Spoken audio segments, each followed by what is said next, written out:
Hello বন্ধুরা, কেমন আছো তোমরা সবাই? আশা করি সকলেই ভালো আছো। নতুন একটা ভিডিওতে তোমাদের জানাই অনেক অনেক স্বাগত। আজকের এই ভিডিওটা কোষে দেখি 1.2 এর সমাধান। ঠিক আছে, আজকে এই ভিডিওতে তোমাদের কোষে দেখি 1.2 এর 1 থেকে 5 পর্যন্ত প্রত্যেকটা কোশ্চেনের সমাধান একদম ডিটেলসে স্টেপ বাই স্টেপ বোঝানো থাকবে। একের দাগের 6টা অঙ্ক, 2, 3, 4, 5, 6, 5 পর্যন্ত প্রত্যেকটা অঙ্ক স্টেপ বাই স্টেপ আজকের এই ভিডিওতে থাকবে। আগের দিন তোমাদের কোর্সে দেখি 1.1, নিচে করি 1.1, ঠিক আছে, তারপর নিচে করি 1.2 এর দুটো পার্ট। তো সমস্তটাই কিন্তু আলোচনা হয়ে গেছে। এই চ্যানেলে প্লেলিস্ট ক্রিয়েট করা আছে ক্লাস 7 নামে, তো সেখানে প্রত্যেকটা ভিডিও আপলোড করা আছে। যারা সেই সমস্ত অঙ্কগুলি এখন দেখোনি তারা গিয়ে একবার হলেও দেখে এসো। আশা করি তোমাদের ভালো লাগবে এবং উপকার হবে। তো আজকে কোর্সে দেখি 1.2 শুরু করছি। দেখো, প্রথম কোশ্চেনটা বলছে একের দাগে কি না, 2 টাকার 12.12% কত পয়সা দেখি। এটা এবার খাতায় করে দেখব। চলো, দেখো প্রথমেই 2 টাকাকে কি লিখতে পারি, 2 টাকা সমান 200 পয়সা, তাই তো? এটা লিখতে পারি তো। তাহলে এবার 2 টাকার 12.12% সমান কি লিখতে পারবো, 200 ইন্টু 12.12%। এবার যেহেতু এর মিশ্র ভগ্নাংশ আছে, ঠিক আছে, তো এটা সমাধান করতে হবে। কীভাবে করবো, 200 ইন্টু 12×2 = 24 প্লাস 1 মানে 25, 25/2%। এবার পার্সেন্ট আছে, তো আমরা কি জানি যে 100 এর 30% যদি বলি কি লিখতে পারি, 100 ইন্টু 30/100, ঠিক আছে, পার্সেন্টটা উঠে গেল 30/100 হবে। ঠিক তেমনই এখানেও, এই ক্ষেত্রেও আমরা তাই করব, পার্সেন্টেজ তুলবো, মানে 200 ইন্টু কি লিখতে পারবো এখানে 25/2 ইন্টু পার্সেন্ট তোলার জন্য 1/100।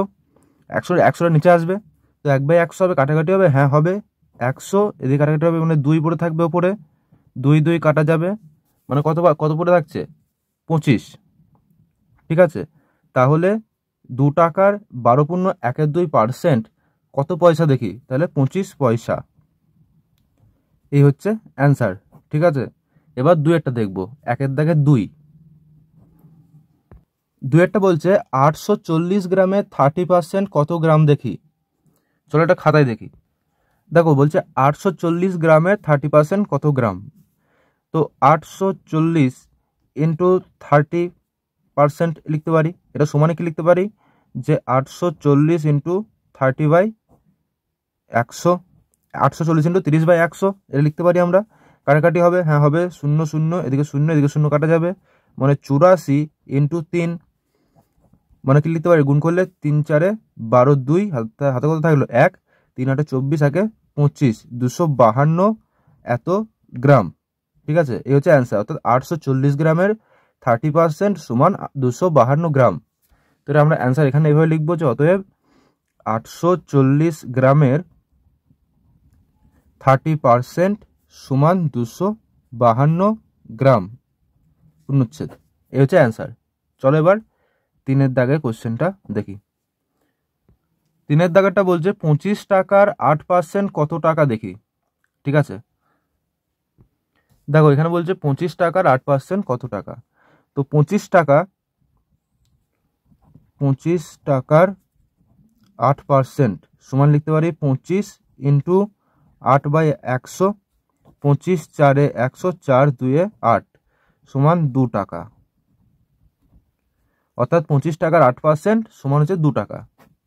এই হচ্ছে অ্যান্সার। এবার আমরা 4 দেখব। বলছে 55 গ্রাম 5 কিলোগ্রামের শতকরা কত দেখি। খাতায় করে দেখব। দেখো বলছে 55 গ্রাম আছে যেহেতু, আর 5 কিলোগ্রাম যেহেতু আছে, তো দুটোকে একই করতে হবে, হয় কিলোগ্রামে আনতে হবে না গ্রামে আনতে হবে। তো এই 55 গ্রামকে যদি কিলোগ্রামে করি তাহলে দশমিক একটা সংখ্যা চলে আসবে বিচ্ছিরি টাইপের। তো সেই জন্য আমরা কি করব না, কিলোগ্রামটাকে আমরা গ্রামে পরিণত করব। তো 5 কিলোগ্রাম সমান আমরা কি জানি, 5000 গ্রাম, 5000 গ্রাম। ঠিক আছে, অর্থাৎ এবার 5 গ্রাম 5 কিলোগ্রামের শতকরা কত দেখি বললে আমাদের এটা বোঝায় যে 55/5000 ইন্টু 100 এত পার্সেন্ট। এটা সমান আমরা কি লিখতে পারি, কাটাকাটি, এখানে কাটাকাটি করবো, প্রথমে 0 0, এদিকে 2 0 কাটা যাবে, 5 11 55, 5 10 50, মানে 11/10 সমান আমরা কি লিখতে পারি 1.1%। এটা লিখতে পারি তো, ব্যাস এটাই হচ্ছে অ্যান্সার। সহজ ব্যাপার। তো 5এরটা কি বলছে, 1.25 টাকা 5 টাকার শতকরা কত দেখি। আগের মতোই হবে, কি হবে না 1.25/5 ইন্টু 100 এত পার্সেন্ট সমান কি লিখতে পারবো, দশমিক তুলবো মানে 125/5 পরে 2 শূন্য ইন্টু 100 এত পার্সেন্ট। 0 0 কাটা যাবে, 5 2 10, 25 5 5 25, মনে হচ্ছে যে 25%। এই হচ্ছে অ্যান্সার। এবার লাস্ট অঙ্কটা দেখব। দেখো 6 অঙ্কটা কি বলছে না, 16 লিটার 1000 লিটারের শতকরা কত। 16 লিটার 1000 লিটারের শতকরা কত, এটা আমার হিসাব করতে হবে। তো আগের মতোই একই অঙ্ক এগুলো, ঠিক আছে, তোমরা বাড়িতে গেলে প্র্যাকটিস করবে, খুব মজা লাগবে দেখবে। যে 1000 লিটার যেটা বলা আছে, এখানে আমরা কী করবো আগের মতো, যে 16/1000 ইন্টু 100 এত পার্সেন্ট, 2 শূন্য 2 শূন্য ক্যান্সেল হবে, কত থাকলো 16/10 এত পার্সেন্ট সমান কি লিখতে পারি 1.6% লিখতে পারি তো, অর্থাৎ এটাই হচ্ছে অ্যান্সার। এবার 2-এর দাগেরগুলো করবো, মানে 2 3 4 আর 5। এবার বাকি অঙ্কগুলো করব। দেখো 2-এর অঙ্কটা কি বলছে, একটি বাড়ির 1/5 অংশ রং করা হয়েছে, বাড়িটির শতকরা কত অংশ রং করা বাকি আছে হিসাব করে লিখি। তো চলো এটা খাতায় করে দেখি এবার। তো এখানে ধরতে হবে ফার্স্টে, কিনা ধরি বাড়িটি মোট অংশ, কি লিখবো, মোট অংশ সমান হচ্ছে যে 1 অংশ। যে কোনো জিনিসকে আমরা সমগ্র ধরলে কি করি না, 1 অংশ ধরে নিই। তার মধ্যে থেকে কাজ হয়েছে কত, 1/5 অংশ কাজ হয়েছে। তাহলে বাকি আছে কতটা, 1 মাইনাস 1/5 এত অংশ বাকি আছে। এবার এটা সমানে আমরা কি লিখতে পারি, যে নিচে লসাগু আসবে 5, মানে 5 মাইনাস 1 সমান 4/5 অংশ বাকি আছে কাজ করা। এবার 4/5টা বের করতে হবে, পার্সেন্টেজ বের করতে হবে। তো কীভাবে করব, অতএব শতকরা কাজ বাকি আছে সমান আমরা কি লিখতে পারি, তাহলে এটা হবে 4/5 ইন্টু 100, মানে হচ্ছে 5 20 100। এবার এটা 4 2 8, মানে 80% কাজ এখনো বাকি আছে। ঠিক আছে, এই হচ্ছে অ্যান্সার তোমাদের। 3-এর কোশ্চেনটা কি বলছে না, নূরজাহানের শ্রেণীতে 30% ছাত্রী আছে, শ্রেণীর মোট ছাত্রছাত্রীর সংখ্যা বলেছে কত, 60 জন বলে দিয়েছে। হিসাব করে দেখি নূরজাহানের শ্রেণীতে মোট কতজন ছাত্র আছে। ঠিক আছে, এটা আমাদের বের করতে হবে। যেখানে বলা আছে যে টোটাল ছাত্রছাত্রীর সংখ্যা 60 জন, তার মধ্যে 30% কি আছে না, ছাত্রী আছে। তাহলে ছাত্র কতজন আছে সেটা আমাদের হিসাব করতে হবে। তো চলো এটা করে দেখি। দেখো এখানে বলাই আছে যে মোট ছাত্রী সমান হচ্ছে 30% ও মোট ছাত্রীর সংখ্যা কত আছে, 60 জন, তাই তো। অতএব কি লিখতে পারি না, 100 জনের মধ্যে ছাত্রী আছে কতজন, 30 জন, কারণ 30% যেহেতু বলেছে। তাহলে 1 জনের মধ্যে ছাত্রী আছে কত না, 30/100। তাহলে 60 জনের মধ্যে ছাত্রী আছে 30/100 ইন্টু 60, কাটাকাটি হবে 3 6 18 জন। অতএব মোট ছাত্রী সংখ্যা হচ্ছে কত, 18 জন।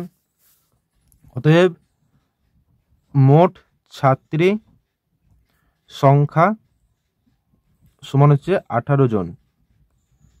ঠিক আছে, তাহলে অতএব মোট ছাত্র সংখ্যা আমাদের তো বের করতে বলেছে এটাই, যে কতজন ছাত্র আছে। তো মোট ছাত্র সংখ্যা সমান হচ্ছে 60 মাইনাস 18 এতজন সমান কি লিখতে পারি 42 জন। এটা হচ্ছে অ্যান্সার। দেখো এবার 4-এর অঙ্কটা কি বলছে, 120 কিগ্রা মিশ্র সারে ইউরিয়া ও পটাশের পরিমাণ যথাক্রমে 60% ও 40%।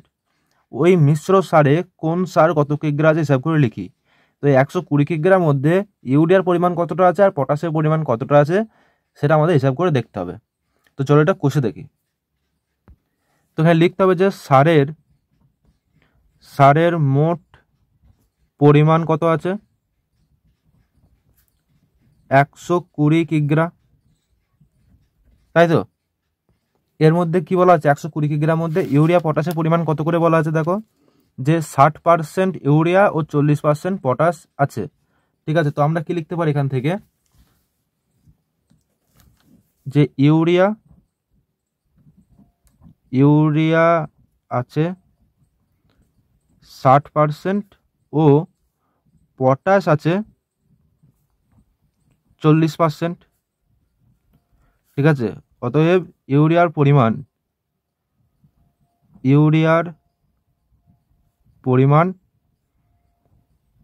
সমান হচ্ছে 120 ইন্টু 60/100,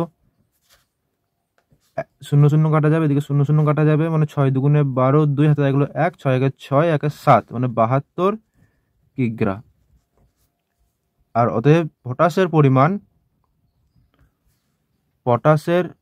পরিমাণ কি আছে, পটাশের পরিমাণ সমান কি লিখতে পারি, যে 120 কিগ্রার মধ্যে 40% হচ্ছে পটাশ, মানে 40/100, 0 এদিকে 2 0 কাটা যাবে, নিচের কত হলো, 4 দুগুণে 8, 4 একে 4, 48 কিগ্রা।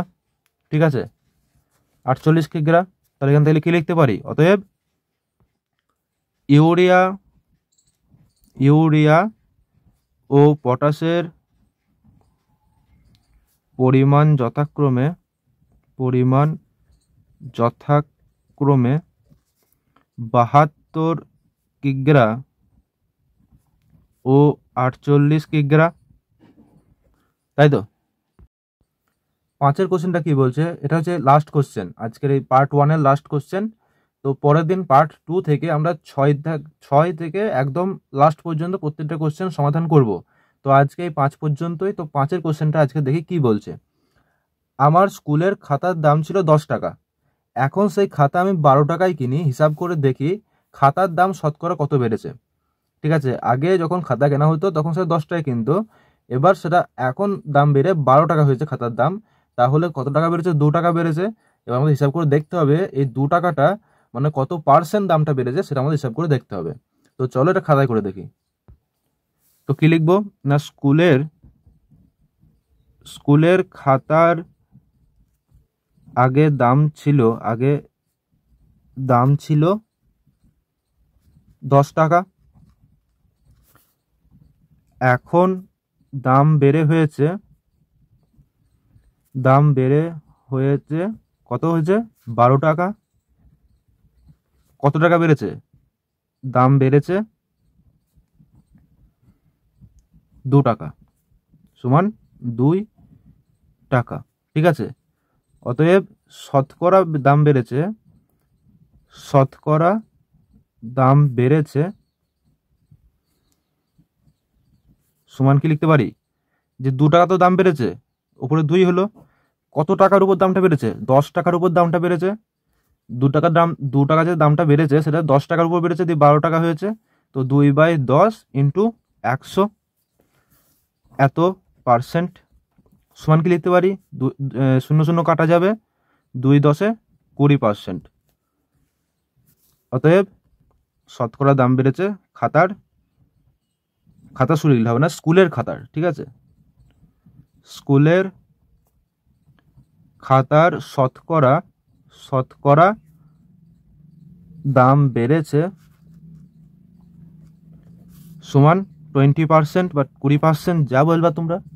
তো এই হচ্ছে 5 দাগের অঙ্কের সলিউশন, যেখানে প্রথমে স্কুলের খাতার দাম 10 টাকা ছিল, এখন দাম বেড়ে হয়েছে 12 টাকা, অর্থাৎ দাম কত বেড়েছে, 2 টাকা বেড়েছে। 2 টাকা কার উপর বেড়েছে, দামটা 10-এর উপর বেড়েছে, দিক 12 টাকা হয়েছে। তাই 2/10 ইন্টু 100, যেখানে কাটাকুটি করে 20 অ্যান্সার এলো। তো স্কুলের খাতার শতকরা দাম বেড়েছে 20%। ঠিক আছে, এই হচ্ছে আমাদের অ্যান্সার। তো আজকের মতো এতটাই, দেখা হচ্ছে পরের দিন 6 থেকে 10 পর্যন্ত প্রত্যেকটা অঙ্কের ডিটেল সমাধান নিয়ে। তো ততক্ষণ প্র্যাকটিস করতে থাকো পূর্ণ অঙ্কগুলোকে, এবং তার সাথে নতুন অঙ্ক শেখার জন্য উদাহরণ যেগুলো আছে বইয়ে সেগুলোকে দেখতে থাকো। প্র্যাকটিস যদি করো সেগুলোকে তো খুবই ভালো কথা, না হলে অন্তত দেখে রাখো উদাহরণগুলো। তোমাদের পরীক্ষার সময়তে বলো বা যে কোনো নতুন কোষে থেকে যখন করবে তখন সেটা অনেক অনেক পরিমাণে সুবিধা হবে। তো টাটা, ভালো থেকো, সুস্থ থেকো।